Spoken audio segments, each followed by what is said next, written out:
Hi friends, welcome to Kannada ಮಾರೋ stories. ಆ ಹಳ್ಳಿಯಲ್ಲಿ ರಾಮಯ್ಯ ಒಬ್ಬ ರೈತನಾಗಿದ್ದ. ಆತನ ಹೆಂಡತಿ ಸೀತಾ. ಅನ್ಯೋನ್ಯವಾದಂತಹ ಸಂಸಾರ ಅವರದ್ದಾಗಿತ್ತು. ಸೀತಾ ಅವರು ಯಾವಾಗಲೂ ಗಂಡನ ಬೆನ್ನೆಲುಬಾಗಿ ನೆರಳಾಗಿ ನಿಂತಿರ್ತಿದ್ರು. ಆತನಿಗೆ 5 ಜನ ಮಕ್ಕಳು. ದೊಡ್ಡವನು ಶಿವು ಚೆನ್ನಾಗಿ ಓದಿ ಡಾಕ್ಟರ್ ಆಗಿದ್ದ. ಎರಡನೆಯವನು ಸತೀಶ್, ಅವನು ಇಂಜಿನಿಯರ್ ಆಗಿದ್ದ. ಮೂರನೆಯ ಮಗ ಮಂಜುನಾಥ್, ಅವನು ಲಾಯರ್ ಆಗಿದ್ದ. ಇನ್ನು ಕೊನೆಯವನು ಶಶಿ, ಅವನಿಗೆ ವಿದ್ಯೆ ತಲೆಗೆ ಹತ್ತಲೇ ಇಲ್ಲ.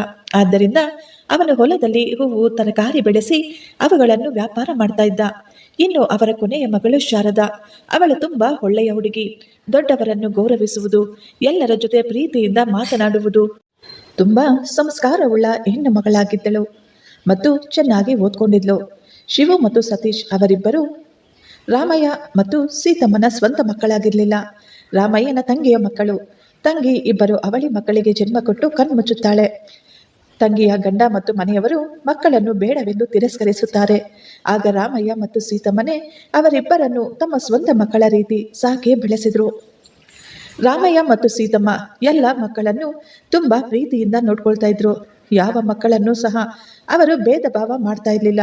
ಶಿವು ಮತ್ತು ಸತೀಶ್ ತನ್ನ ಸ್ವಂತ ಮಕ್ಕಳಲ್ಲ ಎನ್ನುವ ಸತ್ಯವನ್ನು ಅವರು ಯಾವತ್ತೂ ಯಾರ ಮುಂದೆಯೂ ಬರಲು ಬಿಡಲಿಲ್ಲ. ಆದರೆ ತಮ್ಮ ಕೊನೆಯ ಮಗನ ಮೇಲೆ ಅವರಿಗೆ ಸ್ವಲ್ಪ ಅನುಕಂಪ ಜಾಸ್ತಿ ಇತ್ತು. ಅವನ ಮುಂದೆ ಏನಾಗ್ತಾನೋ, ಅವನ ಜೀವನ ಹೇಗೆ ನಡೆಯುತ್ತದೋ ಎಂದು ಅವರು ತುಂಬಾ ಯೋಚಿಸ್ತಾ ಇದ್ರು. ಯಾಕಂದ್ರೆ ಅವರ 3 ಮಕ್ಕಳು ಚೆನ್ನಾಗಿ ಓದಿ ಒಳ್ಳೆಯ ಉದ್ಯೋಗಗಳಲ್ಲಿ ಇದ್ರು. ಆದರೆ ಕೊನೆಯ ಮಗನಿಗೆ ಮಾತ್ರ ಒಳ್ಳೆಯ ಉದ್ಯೋಗ ಎನ್ನುವುದೇ ಇರಲಿಲ್ಲ. ಈಗ 3 ಮಕ್ಕಳಿಗೆ ಮದುವೆಗಳನ್ನು ಸಹ ಮಾಡಲಾಯಿತು. ಕೊನೆಯ ಹೆಣ್ಣು ಮಗಳಿಗೂ ಕೂಡ ಒಳ್ಳೆಯ ವರನನ್ನು ನೋಡಿ ಮದುವೆ ಮಾಡಿ ಒಳ್ಳೆಯ ಮನೆಗೆ ಕಳುಹಿಸಿಕೊಟ್ರು. ಅವರ ಚಿಕ್ಕ ಮಗನಿಗೆ ಮಾತ್ರ ಇನ್ನೂ ಮದುವೆಯಾಗಿರ್ಲಿಲ್ಲ. ಅವನು ಸರಿಯಾಗಿ ಓದಿಲ್ಲ, ಒಳ್ಳೆಯ ಉದ್ಯೋಗ ಕೂಡ ಇಲ್ಲ. ಆದ್ದರಿಂದ ಅವನಿಗೆ ಹೆಣ್ಣು ಕೊಡಲು ಯಾರೂ ಮುಂದೆ ಬರ್ತಾ ಇರಲಿಲ್ಲ. ಇಷ್ಟರಲ್ಲಿಯೇ ರಾಮಯ್ಯ ಅನಾರೋಗ್ಯದ ಕಾರಣದಿಂದ ಈ ಲೋಕವನ್ನು ತ್ಯಜಿಸಿಬಿಟ್ರು. ಈಗ ಸೀತಮ್ಮನಿಗೆ ಒಳಗೊಳಗೆ ಒಂದು ರೀತಿಯ ಭಯ ಶುರುವಾಗಿ ಹೋಗಿತ್ತು. ಈಗ ನನ್ನ ಯಜಮಾನರು ತೀರಿಕೊಂಡಿದ್ದಾರೆ. ಸ್ವಲ್ಪ ಸಮಯದ ನಂತರ ಮಕ್ಕಳು ನಮ್ಮ ಆಸ್ತಿಯನ್ನು, ಹೊಲ ಗದ್ದೆಯನ್ನು ವಿಭಜಿಸಿ ಹಂಚಿಕೊಳ್ತಾರೆ. ಆಗ ಗಲಾಟೆಗಳು ಶುರುವಾಗುತ್ತವೆ ಎಂದು ಆಕೆಯಲ್ಲಿ ಭಯ ಆವರಿಸಿತ್ತು. ಇವೆಲ್ಲ ನಡೆಯುವ ಮೊದಲೇ ತಮ್ಮ ಚಿಕ್ಕ ಮಗನಿಗೆ ಮದುವೆ ಮಾಡಬೇಕೆಂದು ಅವರು ತೀರ್ಮಾನಿಸಿಕೊಂಡರು. ಈಗ ತಮ್ಮ ಕೊನೆಯ ಮಗನಿಗೂ ಕೂಡ ಪಕ್ಕದ ಹಳ್ಳಿಯಲ್ಲಿಯೇ ಒಬ್ಬ ಒಳ್ಳೆಯ ಹುಡುಗಿಯನ್ನು ನೋಡಿ ಮದುವೆಯನ್ನು ಕೂಡ ಮಾಡಿ ಮುಗಿಸಿದರು. ಮದುವೆಯ ನಂತರ ಕೂಡ ಶಶಿ ತುಂಬಾ ಬದಲಾಗಿ ಹೋಗಿದ್ದ. ಅವನಿಗೆ ಅವನ ಹೆಂಡತಿ ಎಂದರೆ ತುಂಬಾ ಪ್ರೀತಿ. ಅವನ ಹೆಂಡತಿ ಹೇಳಿದ ಪ್ರತಿಯೊಂದು ಮಾತನ್ನು ಸಹ ಅವನು ಚಾಚು ತಪ್ಪದೆ ಕೇಳ್ತಾ ಇದ್ದ. ರಾಧಾ ಅವನನ್ನು ಒಳ್ಳೆಯ ದಾರಿಗೆ ತರಲು ತುಂಬಾ ಪ್ರಯತ್ನಿಸ್ತಾ ಇದ್ಲು. ಶಶಿ ಕೂಡ ತನ್ನ ವ್ಯಾಪಾರವನ್ನು ಚೆನ್ನಾಗಿ ಅಭಿವೃದ್ಧಿ ಮಾಡಲು ಶುರು ಮಾಡಿದ್ದ. ಯಾವಾಗಾದರೂ ಸ್ನೇಹಿತರು ಹೊರಗೆ ಸುತ್ತಾಡಲು ಕರೆದರೆ ಅವನು ಹೇಳ್ತಾ ಇದ್ದ, ಇದಕ್ಕೆ ಮೊದಲು ನಾನು ಒಬ್ಬನೇ ಇರ್ತಿದ್ದೆ. ನಾನು ಕೆಲಸ ಮಾಡಿದ್ರು ಮಾಡದೇ ಇದ್ರು ಎಲ್ಲ ನಡೆದು ಹೋಗ್ತಾ ಇತ್ತು. ಆಗ ಅಪ್ಪ ಅಮ್ಮ ಅವರೇ ಎಲ್ಲವನ್ನೂ ನೋಡ್ಕೊಳ್ತಿದ್ರು. ಆದರೆ ಈಗ ಆ ರೀತಿ ಇಲ್ಲ. ಈಗ ನನಗೆ ಒಬ್ಬ ಹೆಂಡತಿ ಕೂಡ ಇದ್ದಾಳೆ. ನಾಳೆ ನನಗೂ ಸಹ ಮಕ್ಕಳಾಗ್ತಾರೆ. ನಾನು ನನ್ನ ತಾಯಿಯನ್ನು, ನನ್ನ ಹೆಂಡತಿಯನ್ನು ಮತ್ತು ನನ್ನ ಮಕ್ಕಳನ್ನು ಚೆನ್ನಾಗಿ ನೋಡ್ಕೋಬೇಕಲ್ವಾ? ಅವರಿಗೆ ಯಾವುದೇ ರೀತಿಯ ಕುಂದುಕೊರತೆ ಆಗದ ರೀತಿ ಅವರ ಜವಾಬ್ದಾರಿಯನ್ನು ನಾನು ತೆಗೆದುಕೊಳ್ಬೇಕು ತಾನೆ.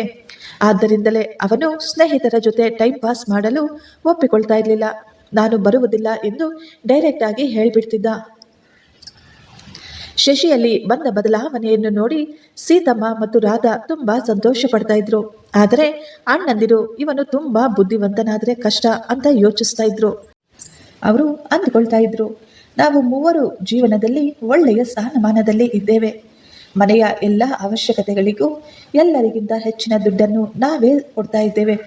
ಆದ್ದರಿಂದ ನಮ್ಮ ಆಸ್ತಿ ಜಮೀನುಗಳನ್ನು ವಿಭಜಿಸುವಾಗ ನಾವು ಹೆಚ್ಚಿನ ಭಾಗವನ್ನು ತೆಗೆದುಕೊಳ್ಳೋಣ. ತಮ್ಮನಿಗೆ ಹೆಚ್ಚಿಗೆ ಕೊಡುವ ಅವಶ್ಯಕತೆ ಇಲ್ಲ.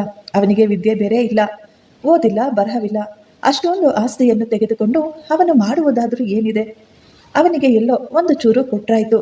ದೊಡ್ಡ ಮೊತ್ತದ ಆಸ್ತಿಯನ್ನು ನಾವೇ ಹಂಚಿಕೊಳ್ಳೋಣ ಎಂದು ಮಾತನಾಡ್ಕೊಳ್ತಾ ಇದ್ರು. ಆ ತಾಯಿ ಎಷ್ಟೋ ರೀತಿ ಹೇಳಿದ್ರು ಮಕ್ಕಳು ಮಾತ್ರ ಅಮ್ಮನ ಮಾತನ್ನು ಕೇಳ್ತಾನೆ ಇರಲಿಲ್ಲ. ಅವರು ಈಗ ಆಸ್ತಿಯನ್ನು ಹೇಗೆ ಹಂಚಿಕೊಳ್ಬೇಕು ಅಂತ ಮೊದಲೇ ನಿರ್ಣಯಿಸ್ಕೊಂಡು ಬಿಟ್ಟಿದ್ರು. ಅದಕ್ಕಾಗಿಯೇ ಈಗ ಅವರು ತಮ್ಮ ತಂಗಿಯನ್ನು ಸಹ ಮನೆಗೆ ಕರೆದಿದ್ರು. ಜಮೀನು, ತೋಟ, ಮನೆ, ಆಸ್ತಿ, ಬಂಗಾರ ಎಲ್ಲವನ್ನು ಯಾರ್ಯಾರಿಗೆ ಎಷ್ಟೆಷ್ಟು ಬರಬೇಕು ಎಂದು ಲೆಕ್ಕಾಚಾರ ಮಾಡಬೇಕೆಂದು ನಿರ್ಣಯಿಸಿಕೊಂಡಿದ್ರು. ಶಶಿಗೆ ಸಹ ಹೇಳಿದ್ರು, ಶಶಿ, ನೀನು ಈ ದಿನ ಕೆಲಸಕ್ಕೆ ಎಲ್ಲೂ ಹೋಗೋದು ಬೇಡ, ಮನೆಯಲ್ಲೇ ಉಳಿದುಕೋ. ನಾವು ಈ ದಿನ ಆಸ್ತಿಯನ್ನು ಭಾಗ ಮಾಡೋಣ ಅಂದ.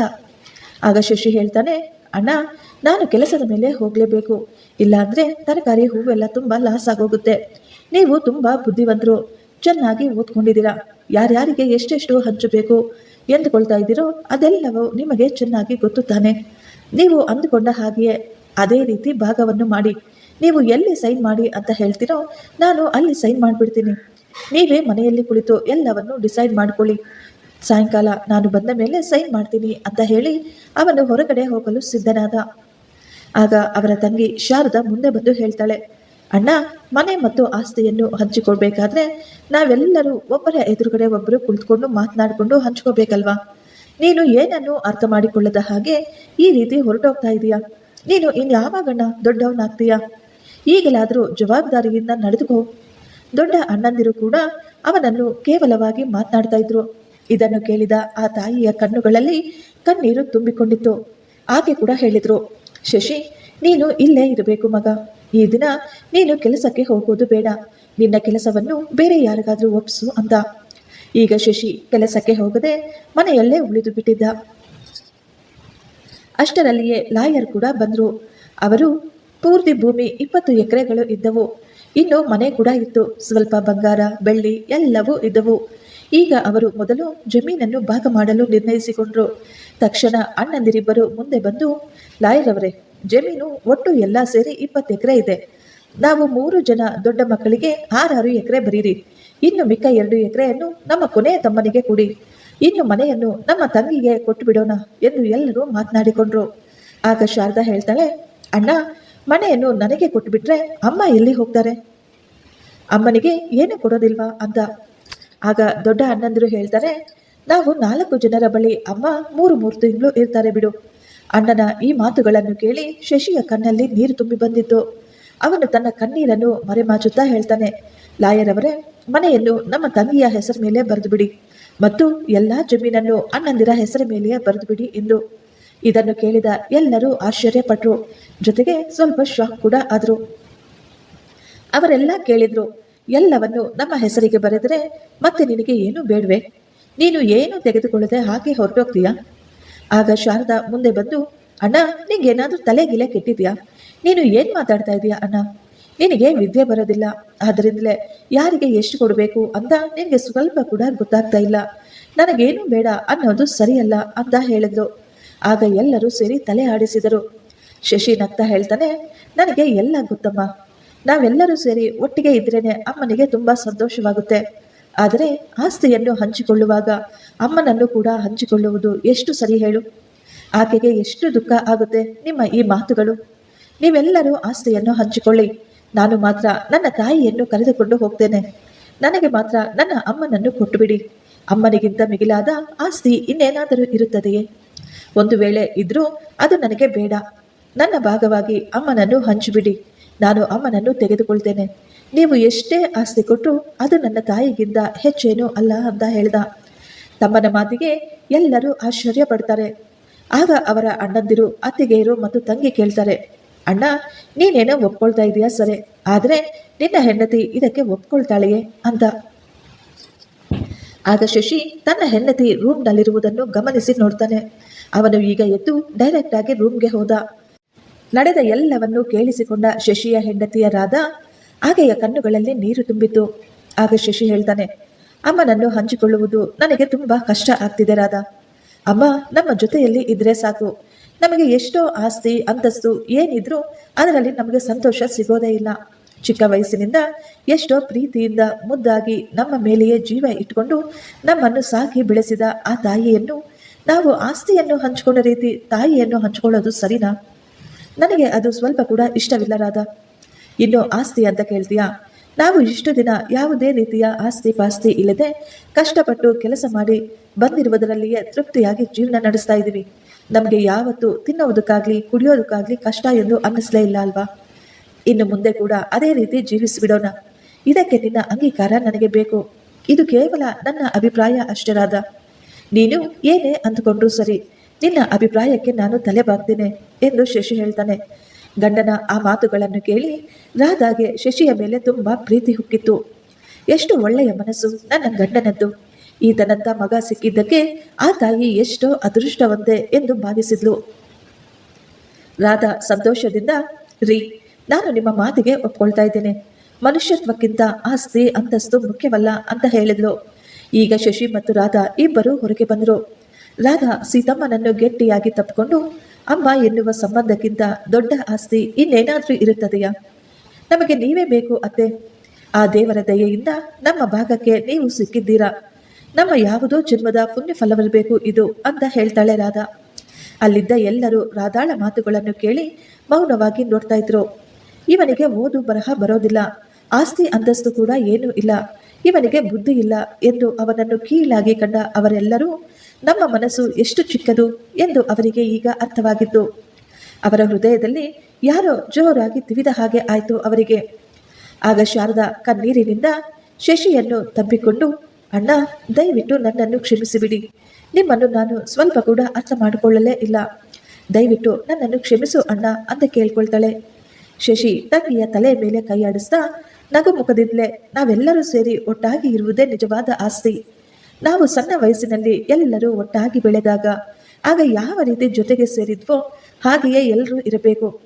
ಅಷ್ಟು ಬಿಟ್ಟು ಈ ಆಸ್ತಿಯನ್ನು ಹಂಚಿಕೊಂಡ ರೀತಿ ನಮ್ಮ ವಸ್ತುಗಳನ್ನು, ನಮ್ಮ ಪ್ರೀತಿ ವಿಶ್ವಾಸವನ್ನು ಹಂಚಿಕೋಬಾರ್ದು. ಎಲ್ಲರಿಗೂ ಮದುವೆ ಆಗುವವರೆಗೂ ನಾವೆಲ್ಲರೂ ಸೇರಿ ಒಟ್ಟಾಗಿಯೇ ಜೀವಿಸಿದ್ವಿ. ತುಂಬ ಸಂತೋಷವಾಗಿದ್ವಿ. ಒಬ್ಬರ ಮೇಲೆ ಒಬ್ಬರಿಗೆ ಎಷ್ಟೋ ಪ್ರೀತಿ ಇತ್ತು. ಆದರೆ ಈಗ ಈ ಆಸ್ತಿ ಅಂತಸ್ತು ನಮಗೆ ಗೊತ್ತಿಲ್ಲದ ಹಾಗೇನೆ ನಮ್ಮೆಲ್ಲರನ್ನು ದೂರ ಮಾಡಿಬಿಡ್ತಾ ಇದೆ.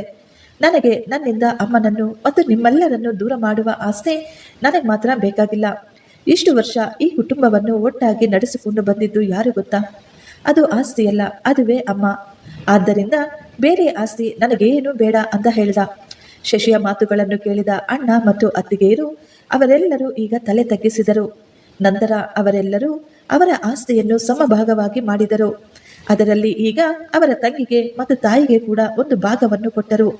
ಭವಿಷ್ಯತ್ತಿನಲ್ಲಿ ಯಾರ ಮಧ್ಯೆ ಯಾವುದೇ ರೀತಿಯ ಕಲಹಗಳು ಉಂಟಾಗದ ಹಾಗೆ ಅವರವರ ಜೀವನಕ್ಕೆ ಒಂದು ಆಧಾರವಾಗಬೇಕೆಂದು ಅವರೆಲ್ಲರೂ ಈಗ ಆಸ್ತಿಯನ್ನು ಸಮಭಾಗವಾಗಿ ಹಂಚಿಕೊಂಡರು. ಈ ದಿನದ ನಂತರ ಆ ಮನೆಯಲ್ಲಿ ಯಾವುದೇ ಗಲಾಟೆಗಳು ನಡೆಯಲಿಲ್ಲ. ಈಗ ಎಲ್ಲರೂ ಒಟ್ಟಿಗೆ ಸೇರಿ ಸಂತೋಷದಿಂದ ವಾಸಿಸುತ್ತಿದ್ದಾರೆ. ಆ ತಾಯಿಯ ಭಯ ಮತ್ತು ಬಾಧೆ ಎಲ್ಲವೂ ಈಗ ದೂರವಾಗಿತ್ತು. ಆ ಮನೆಯಲ್ಲಿ ಈಗ ಅಣ್ಣಂದಿರು, ಅತ್ತಿಗೆಯರು ಎಲ್ಲರೂ ಸಂತೋಷದಿಂದ ಜೀವನ ನಡೆಸ್ತಾ ಇದ್ರು. ಫ್ರೆಂಡ್ಸ್, ಈ ಸ್ಟೋರಿ ನಿಮಗೆ ಇಷ್ಟವಾಗಿದ್ದರೆ ಒಂದು ಲೈಕ್ ಮಾಡಿ ಮತ್ತು ನಮ್ಮ ಚಾನಲನ್ನು ಸಬ್ಸ್ಕ್ರೈಬ್ ಮಾಡಿಕೊಳ್ಳಿ. Thank you. ಧನ್ಯವಾದಗಳು.